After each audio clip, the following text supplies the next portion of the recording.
Everyone, welcome to my channel. Today we're going to start our weekly study of the Zohar. And just for you to understand how the best way to connect to the study, if you do not speak Hebrew or you don't know Hebrew alphabet, no problem at all. You still can have a lot of benefits and energy from it. What I'm going to do, I will follow with my arrow when I'm going to read in Aramaic, so you can connect with your eyes.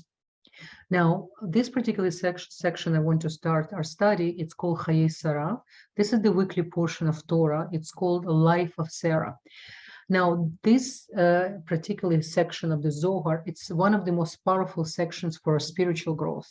My teacher, Rav, and the Kabbalist through the century used to call this story one of the most powerful tools and secrets hidden behind to help us to awaken the desire for our mission in life. And I have to tell you, when I was reading some of the commentaries of some really great Kabbalists about this particular section, about the Jonah and the sea and the whale, the fish who was being eaten, then Jonah was being eaten by this fish, they say so many mystical and so many secrets behind that, and especially when you connect through the energy of the Zohar. And you know how in your chart you have a point that's called MC, midheaven. This is where the point in your DNA of your chart where the Creator expecting from you to accomplish by the end of your process. So I wish all of us lots of atzlacha, many blessings. Let's start. I'm not going to make many commentaries because the Zohar, you really need a scholar who can explain in very deep things. But it says just by listening to the Zohar and study, your own soul will give you a lot of hints and explanation. So let's begin.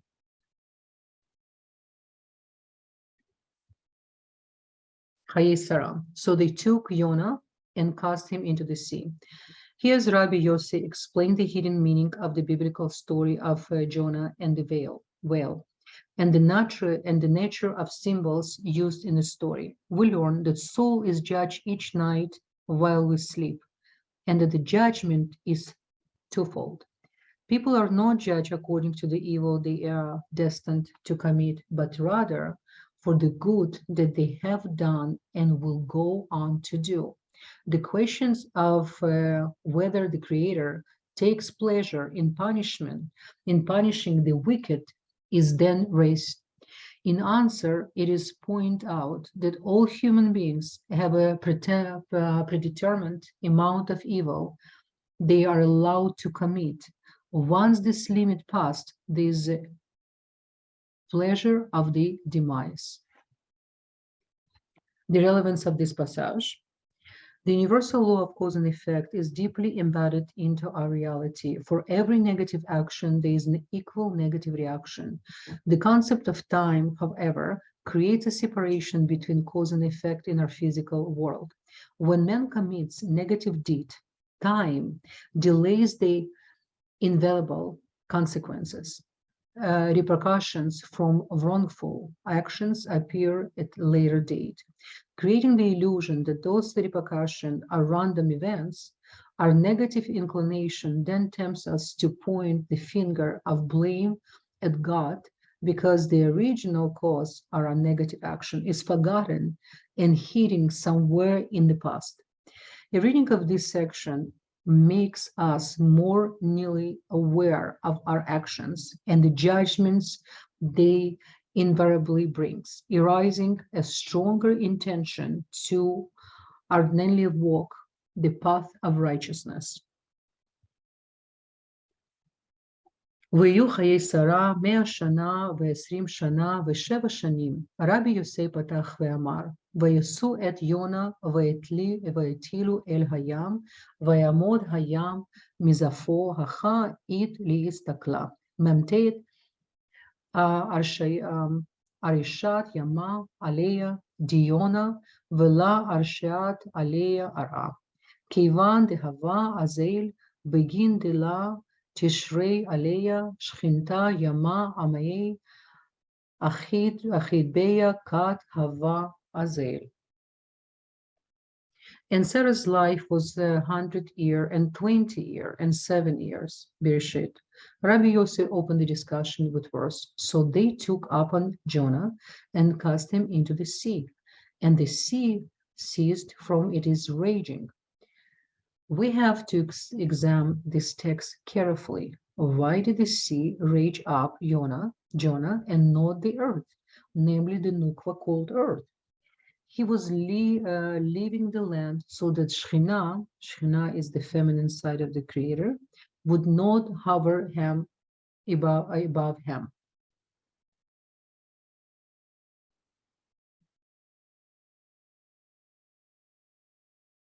In other words, he was running away from the land of Israel, from the secret of the Nukwa.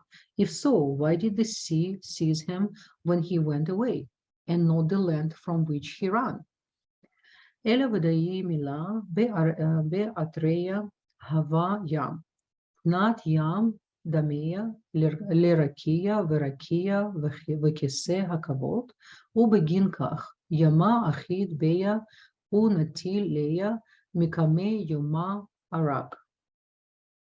Rabbi Yossi answers that the verse was accurate, for the sea resembles the firmament, and the firmament resembles the throne of glory. For that reason, the sea grabbed him and received him in its midst. He was fleeing from the sea, namely from the prophecy that is drawn from the Mochin of the Nukwa, which is the aspect of the sea. Thus as the sea raged upon him, not the land. He was cast into the sea to return him to the prophecy from which he was fleeing. ויסעו את יונה ויתלו אל הים. הלפנה כד הווה נטלי ליה ותביה ירחו בימם. הווה ימה שכיח זקיף ליה יתראיש ימה קל מה דתביה ליה, אחי ישתכח ימה עד דאיו אמר. שהיינו שבני והתלהני על הים, מיד ויסעו את היונה ויתלהו על הים.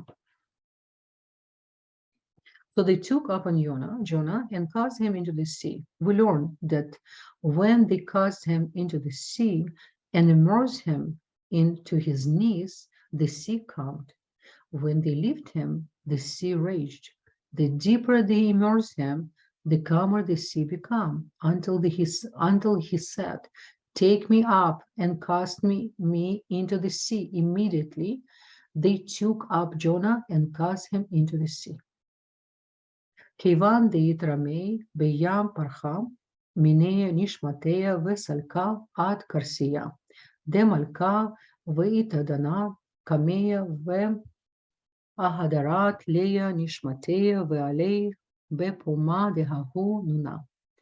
ומית נונה לבטר התקיים ההוא נונה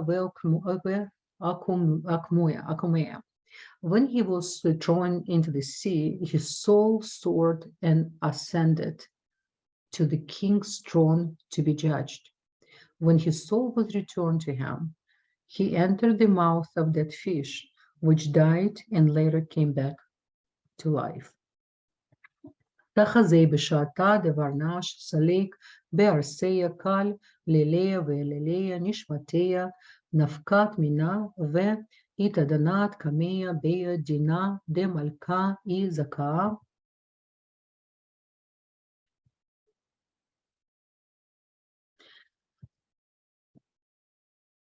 להתקיימה התחדרת להאי עלמה.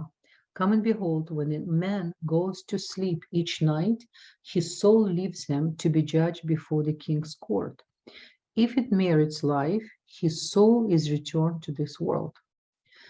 ודינהו מתערליה כגוונה דהה לה דענין ליה דברנש, על בשין דהיו עתיד וזמין למעבד, דכתיב כשמה אלוקים וגולה בשער ההוא שם, ולה תימה דדינה ליה אל תבין דאבית לחוט, אלא Otva Leia.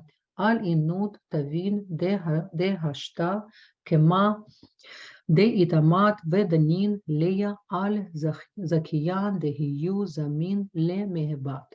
ובגיניהו השתדזף, ועד כאן ודהיו השתה החייבה בגין דקודשה בריחו, אבי טיבו, אם קל בריאה ועל ערכוי דהיו אבית, לאותבה, לחולה ולדינין לבני על בשין דהיו זמין למאבט, ובגין כך Atadan barnash kameya kudsha barichut. The judgment is twofold. For man is not judged for the evil he is destined to commit. For Elohim has heard the voice of the lad where he is, Bereshit, is written, not the future tense. You should not say that man is judged only for the good he has already done. Rather, he is rewarded for his present good as was said above, and he is also judged for the good he will do in the future. He is saved for the sake, as they say, even though he is now wicked. The Holy One, blessed be he, does good with all people, and does everything to benefit all. Therefore, he does not sentence man for the evil he is about to do. Hence, man is judged before the Holy One, blessed be he, who knows the future. תחזה, כיוון דעתילו ליה לאויונה בימה מה כתיב וימות הים מזעפו, הים אלאה מה וימות דקיים בקיומיה, כתקה יאות בעמידה יהיו, כת רוגזה שכיח בשעתה דדינה שריה בעלמה ההוא בדינה יהיו, כי איתתה מתעבדה וקשיה להולדה וחל הולדת.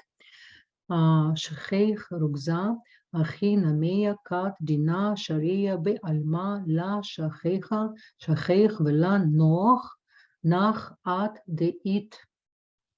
דאית אבית דינה בחייביה, כדי הוא נחה דיליה למקם בדוכתה שלים, ולמקם בקיומיה, דלת באבות רשעים רינה והעוקמויה.